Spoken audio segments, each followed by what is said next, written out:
नमस्कार। हाँ। आज हम एक बहुत ही बुनियादी लेकिन दिलचस्प विषय पर बात कर रहे हैं। हाँ, कि जीव जनन कैसे करते हैं, मतलब जीवन पीढ़ी दर पीढ़ी आगे कैसे बढ़ता है। बिल्कुल। और इसके लिए हम कक्षा 10 जीव विज्ञान की जो जानकारी है उसका आधार ले रहे हैं। हमारा मकसद बस प्रक्रिया जानना नहीं है, बल्कि ये समझना है कि जीवन को बनाए रखने के ये अलग-अलग तरीके क्यों हैं। सही बात है। और पहला सवाल तो यही है, आखिर जीवों को जनन की जरूरत ही क्यों पड़ती है? किसी एक के लिए तो जरूरी नहीं लगता है। नहीं, बिल्कुल नहीं। मतलब कोई अकेला जीव तो जी लेगा इसके बिना, हाँ। पर उसकी पूरी प्रजाति, जिसे स्पीशीज कहते हैं, हाँ। वो खत्म हो जाएगी। तो ये व्यक्तिगत नहीं, ये प्रजाति के निरंतरता का मामला है। अच्छा। और इसके लिए जीवों ने मोटे तौर पर दो रास्ते अपनाए हैं ना? हाँ, दो मुख्य रणनीतियां हैं। एक है अलैंगिक जनन, मतलब एसेक्सुअल रिप्रोडक्शन। जिसमें सिर्फ एक जनक होता है। बिल्कुल, सिर्फ एक। इसमें वो खास कोशिकाएं, युग्मक या गैमेट्स नहीं बनते। और निषेचन मतलब उनका मिलना, वो भी नहीं होता। वो भी नहीं। तो नतीजा ये होता है कि संतान आनुवंशिक रूप से जेनेटिकली बिल्कुल अपने जनक जैसी होती है। एक तरह से क्लोन कह सकते हैं। हाँ, क्लोन ही समझिए। इसका फायदा तो फिर रफ्तार होगी। बहुत बड़ा फायदा। जैसे अमीबा है, एक कोशिका वाला जीव, वो बस दो में बट जाता है। द्विखंडन जिसे कहते हैं। हाँ, द्विखंडन। या फिर हाइड्रा और यीस्ट को देखें, उनमें एक छोटा सा उभार निकलता है। बड। हाँ, बड। उससे नया जीव बन जाता है। ये सब बहुत तेजी से संख्या बढ़ाने के तरीके हैं। स्पाइरोगायरा जैसे शैवाल तो बस टूट जाते हैं और हर टुकड़ा नया बन जाता है। लेकिन इस रफ्तार का एक नुकसान भी तो होगा। सब एक जैसे। वही, विविधता नहीं होती। तो अगर माहौल बदला, कोई बीमारी आई, तो पूरी की पूरी आबादी खतरे में आ सकती है। अनुकूलन मुश्किल हो जाता है। हाँ, कुछ जीवों में तो गजब की क्षमता है, जैसे प्लेनेरिया। उसका कोई हिस्सा कट जाए तो पूरा जीव बन जाता है। पुनर्जनन कहते हैं इसे। कमाल है। और वो फफूंद वगैरह? जैसे राइजोपस, ब्रेड मोल्ड, वो बीजाणु मतलब स्पोर्स बनाकर फैलते हैं, हवा में उड़ते रहते हैं। और पौधों में भी तो होता है ये अलैंगिक वाला तरीका। बिल्कुल, कायिक प्रवर्धन, जड़, तना, पत्ती से नया पौधा, जैसे आलू की आंखें या पत्थर चट्टा की पत्ती। हाँ हाँ। तो ये सब तो हुआ अलैंगिक। फिर आती है दूसरी रणनीति, लैंगिक जनन, सेक्सुअल रिप्रोडक्शन। इसमें फिर दो जनक चाहिए, नर और मादा। हाँ, इसमें दो जनक शामिल होते हैं। यहाँ वो विशेष कोशिकाएं युग्मक बनते हैं, नर युग्मक और मादा युग्मक। और उनके मिलने से यानी निषेचन से नई संतान बनती है। सही।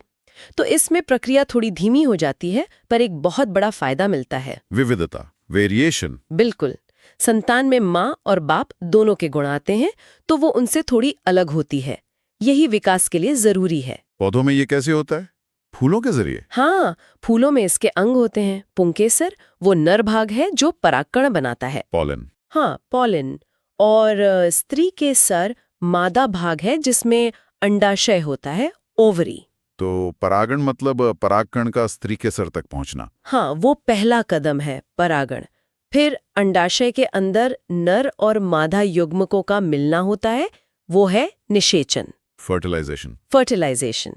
इससे बनता है युग्मनज, जाइगोट, जो फिर भ्रूण यानी एम्ब्रॉयो में बदलता है। और फिर बीजांड से बीज और अंडाशय से फल बन जाता है। बिल्कुल। ये पौधों की कहानी हुई। और इंसानों में वहां भी यही लैंगिक जनन वाला मामला है। हाँ, बिल्कुल। नर जनन तंत्र में मुख्य अंग है वृषण, टेस्टीज, जो शुक्राणु, स्पर्म बनाते हैं, और टेस्टोस्टेरॉन हार्मोन भी। और मादा जनन तंत्र में अंडाशय, ओवरीज, जो अंडाणु, एग या ओवम बनाते हैं, और एस्ट्रोजन हार्मोन। महिलाओं में एक मासिक धर्म चक्र होता है, करीब 28 दिन का।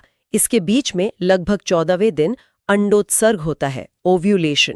मतलब अंडाशय से एक अंडाणु निकलता है। और अगर उस समय शुक्राणु मौजूद हो अंडवाहिनी में, फैलोपियन ट्यूब में, तो निषेचन हो सकता है वहीं पर, अंडवाहिनी में ही। अच्छा, वहीं होता है निषेचन? हाँ। फिर वो निषेचित अंडा युग्मनज गर्भाशय यानी यूट्रस में पहुंचता है और वहां स्थापित हो जाता है, इम्प्लांटेशन। और वहीं फिर भ्रूण का विकास होता है। हाँ। उसे पोषण मिलता है प्लेसेंटा से, एक खास ऊतक जो माँ और बच्चे के बीच जुड़ा होता है। पोषक तत्व, ऑक्सीजन सब उसी से जाता है। बिल्कुल। और अगर निषेचन नहीं होता तो वो अंडाणु और गर्भाशय की मोटी हुई अंदरूनी परत वो रक्त स्राव के साथ बाहर निकल जाती है। इसी को मासिक धर्म कहते हैं। तो ये पूरी प्रक्रिया हुई। इसी से जुड़ा है जनन स्वास्थ्य का पहलू भी। हाँ, रिप्रोडक्टिव हेल्थ। इसमें गर्भनिरोध के तरीके जानना जरूरी है, जैसे कॉन्डोम जैसे रोधक उपाय हैं। गोलियां भी होती हैं। हाँ, हार्मोनल गोलियां हैं। फिर कुछ स्थायी तरीके भी हैं, जैसे पुरुष नसबंदी या महिला नसबंदी, और कॉपर टी जैसे इंट्रायूटेराइन डिवाइसेस IUCDs। और यौन संचारित रोग STDs, उनके बारे में भी जागरूकता जरूरी है। बहुत जरूरी। एड्स, गोनोरिया, सिफिलिस ये असुरक्षित यौन संबंधों से फैलते हैं, तो बचाव के लिए सुरक्षित तरीके अपनाना और जानकारी रखना ही उपाय है। तो कुल मिलाकर देखें तो ये जो लैंगिक जनन से विविधता आती है, हाँ, वही विविधता प्रजातियों को बदलते माहौल में ढलने का मौका देती है, विकसित होने का। यही प्राकृतिक चयन, नेचुरल सिलेक्शन का आधार बनता है। बिल्कुल। तो सार यही निकलता है कि जनन जीवन को आगे बढ़ाने के लिए अनिवार्य है।